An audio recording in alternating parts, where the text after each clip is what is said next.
Assalamualaikum warahmatullahi wabarakatuh. Kembali lagi bersama saya, Seva Putri Wahidah dari kelas MI 2A. Kali ini kita akan membahas tentang materi retrofit update.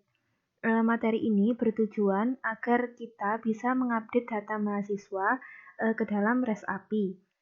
Nah, langsung saja kita ke videonya. Langkah pertama yang harus kita buat yaitu memodifikasi file controller mahasiswa.php pada folder RESAPI yang telah kita buat sebelumnya, seperti ini. Kita menambahkan function index_put untuk meletakkan proses update. Nah, di sini kita deklarasikan variabel ID mengarah pada ID siswa. Nah, di sini itu perintahnya disput karena kita akan mengupdate. Kemudian kita deklarasikan juga variabel data yang memuat data array, ada ID siswa, nama, alamat, jenis kelamin, dan nomor telepon.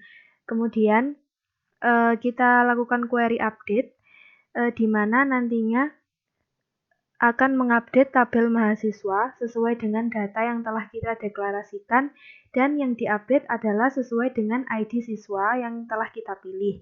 Kemudian terdapat pengondisian apabila update berhasil dijalankan, maka responsnya berhasil atau 200. Kemudian kita tampilkan datanya. Jika gagal, maka kita set responnya menjadi fail. Nah, karena semua proses sudah dilakukan di sini, maka kita tidak perlu untuk memodifikasi file mahasiswa_model.php. Nah, langkah berikutnya yaitu buka kembali project MyRetrofit yang biasa kita gunakan. Nah, di sini langkah pertama kali yang kita buat yaitu menambahkan activity untuk pengupdatean data mahasiswa. Saya memberi nama form update. Nah, di sini layoutnya pada activity_form_update.xml kita membuat form pengupdatean data mahasiswa. Layoutnya sama seperti tambah data mahasiswa, hanya saja kita mengubah judulnya di sini menjadi update data mahasiswa, dan juga buttonnya diubah menjadi button update. Kemudian data yang saya tampilkan di sini ada NIM, nama, alamat, jenis kelamin, dan telepon. Tetapi NIM di sini saya set enable-nya menjadi false. Jadi hanya bisa dilihat saja karena NIM di sini menjadi primary key. Nah, berikutnya kita beralih pada class post adapter. Nah, di sini kita akan membuat item view yang telah ditampilkan atau data yang telah ditampilkan. Jika diklik nantinya akan mengarah pada halaman form update mahasiswa. Di sini kita membuatnya pada method onBeanViewHolder. Langsung saja kita tambahkan holder.itemView.setOnClickListener. Nah, di sini akan menghasilkan method onClick. Nah, pada metode ini kita lakukan bundle untuk membungkus data yang akan dikirim. Di sini ada nama, ID mahasiswa, alamat, jenis kelamin, dan telepon. Kita get position, kemudian get datanya seperti ini. Kemudian lakukan intent untuk perpindahan activity menuju ke form update.class. Nah, jangan lupa untuk memasukkan bundle ke dalam intent agar datanya juga terkirim. Kemudian kita start intentnya. Langkah selanjutnya yaitu kita beralih ke class form update.java. Nah, di sini pertama kali kita lakukan deklarasi data yang akan kita tampilkan. Di sini ada edit text nama, alamat, jenis kelamin, telepon, dan ID. Kemudian pada method onCreate kita lakukan find view by ID sesuai dengan ID-nya seperti ini.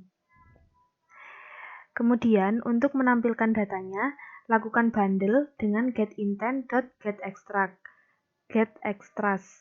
untuk mengambil datanya.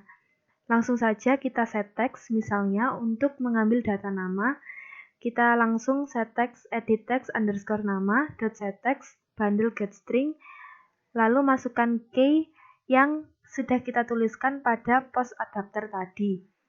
Jika data yang akan diambil nama, maka key-nya adalah nama.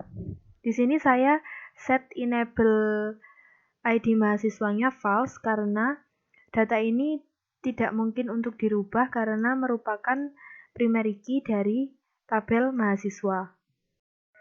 Nah, selanjutnya kita beralih pada interface JSON placeholder. Nah, di sini kita menambahkan output mahasiswa untuk melakukan proses pengupdatean data. Kemudian kita panggil call class post. Kemudian kita buat method createPut dengan parameter addBody post. Nah, nantinya ini akan mengarah pada konstruktor class post yang sudah kita buat sebelumnya. Langkah selanjutnya yaitu kita kembali lagi pada class from update.java. Nah, di sini kita membuat metode baru yaitu handle update, di mana metode ini nantinya akan menghandle semua proses pengupdatean data mahasiswa. Nah, langkah pertama yang kita buat pada metode ini yaitu kita ambil data yang telah diinputkan oleh user di dalam form update mahasiswa seperti ini. Kita membuat variabel baru, contohnya nama, string nama, kemudian pada edit text nama itu kita get datanya dengan cara get text to string seperti ini. Lakukan hal yang sama pada data-data yang lain. Kemudian kita lakukan koneksi retrofit di sini karena saya mencoba untuk menggunakan server lokal, menggunakan SAMPP, maka base URL-nya menggunakan ID saya, kemudian slice retrofit slice API. Lalu kita membuat objek post dari class post di sini. Kemudian kita tambahkan parameternya name, nama, alamat, jenis kelamin, dan telepon, di mana data ini merupakan data yang sudah kita get text datanya seperti ini. Lalu kita lakukan pemanggilan API yang mengarah pada pemanggilan metode createPut dengan parameter objek post tadi.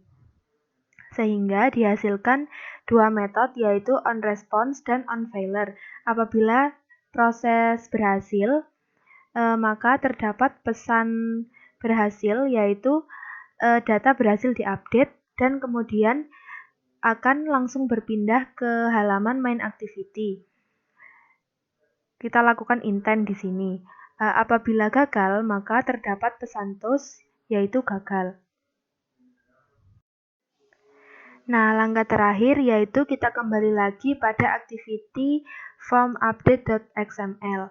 Nah, jangan lupa untuk menambahkan onClick pada tombol buttonnya di sini yang mengarah pada handle update yang baru saja kita buat.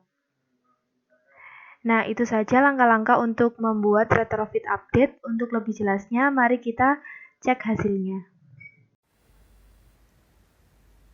Nah, ini merupakan hasil dari project kita tadi. Ini adalah datanya. Kemudian kita coba untuk mengupdate datanya, kita klik seperti ini. Nah, di sini saya set name-nya itu enable-nya itu false karena dia merupakan primary key, jadinya tidak usah diubah. Kita ubah namanya Seva Putri Wahida seperti ini. Kemudian jenis kelamin laki-laki. Kita ubah seperti ini.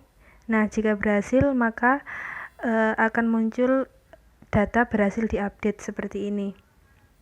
Namanya sudah berubah, Seva Putri Wahida, jenis kelaminnya berubah menjadi laki-laki, NIM-nya tetap.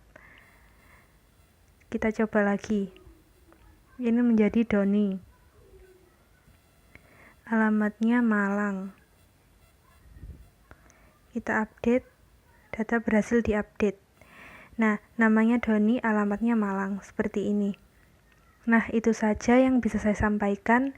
Semoga bermanfaat.